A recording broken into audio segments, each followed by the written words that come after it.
Chris में मेरे प्यारे भाई और बहनों, आप सबों को मेरा प्यार भरा जय यीशु, प्रेज द लॉर्ड। आज हम कल के ही विषय को आगे बढ़ाते हुए फिर से एक अत्यंत महत्वपूर्ण आत्मिक सत्य को समझने की कोशिश करेंगे।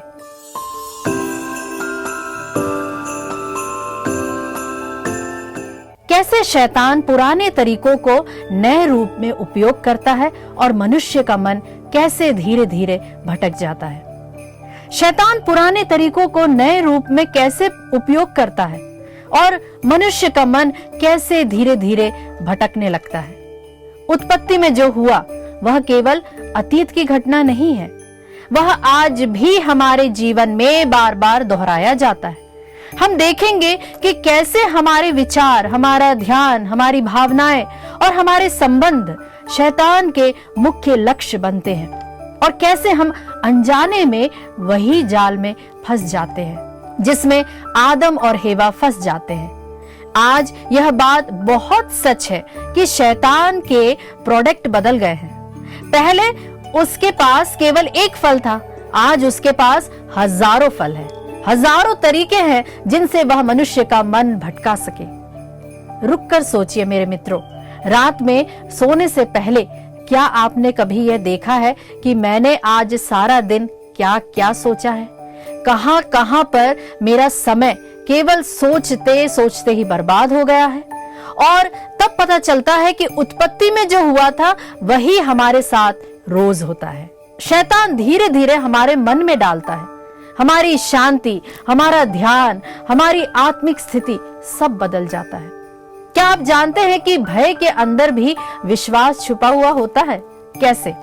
क्योंकि भय हमें यह विश्वास दिलाता है कि अगर तूने यह नहीं किया तो तेरे साथ गलत हो जाएगा। शैतान हमें गलत बातों पर विश्वास करने के लिए मजबूर कर देता है।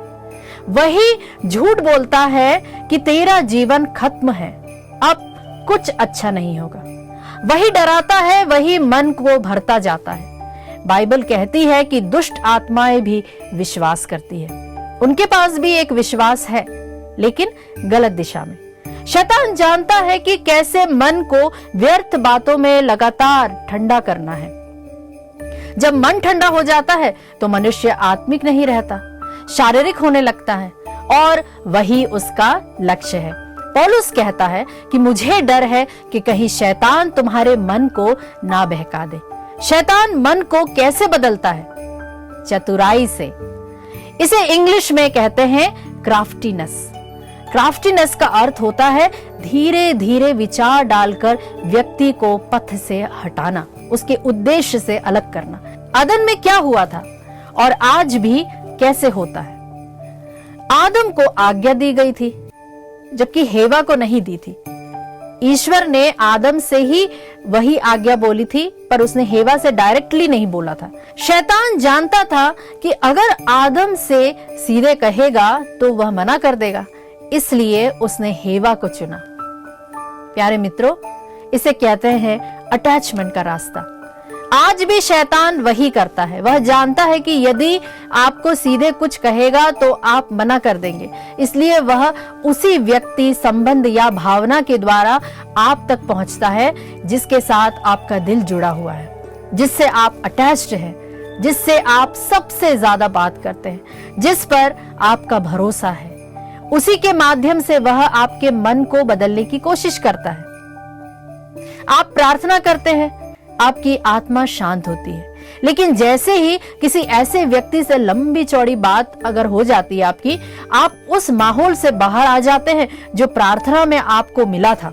आपका ध्यान भटकने लगता है, शांति चली जाती है और मन फिर शारीरिक होने लगता है। फोन पर बात करना गलत नहीं है मित्रों, संबंध रखना भी गलत नहीं है, लेकिन बिना डिसर्नमेंट के भावनात्मक अटैचमेंट अक्सर आत्मिक नुकसान पहुंचाती है।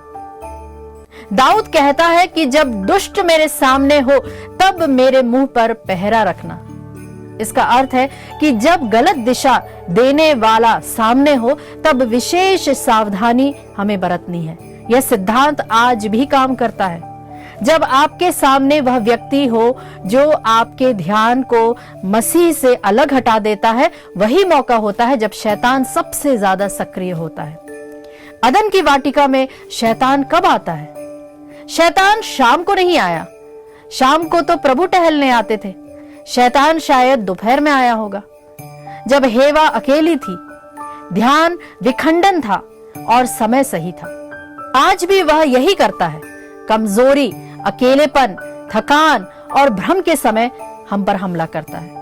पूरे दिन आपका लक्ष्य एक होता है, लेकिन परिस्थितियां, लोग, विचार, डर बार बार आपको उसी एक बात पर उलझाते रहते हैं और रात में पता चलता है कि मैंने पूरे दिन बस सोचा, बस उलझा रहा और कुछ नहीं किया।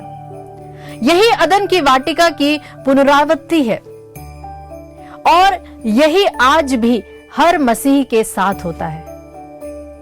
आज हमने समझा कि शैतान का सबसे बड़ा हथियार मन का ध्यान बदलना है, और जब ध्यान हटता है तो शांति, आत्मिकता और प्रभु के साथ सहभागिता कम होते जाती है। प्यारे मित्रों, उम्मीद करती हूं कि आज के संदेश से आपने जरूर कोई लाभ उठाया होगा। मित्रों, आज के आगमन प्रतीकात्मक चिन्ह के रूप में हम लेंगे लाल फीता, रिबन, जो प्रेम के बंधन को दर्शाता है। इसी से जुड़ा हुआ प्रभु का वचन है कुलोसियों का पत्र अध्याय 3 पद संख्या 14, जो कि इस प्रकार कहता है, इसके अतिरिक्त आपस में प्रेम भाव बनाए रखें।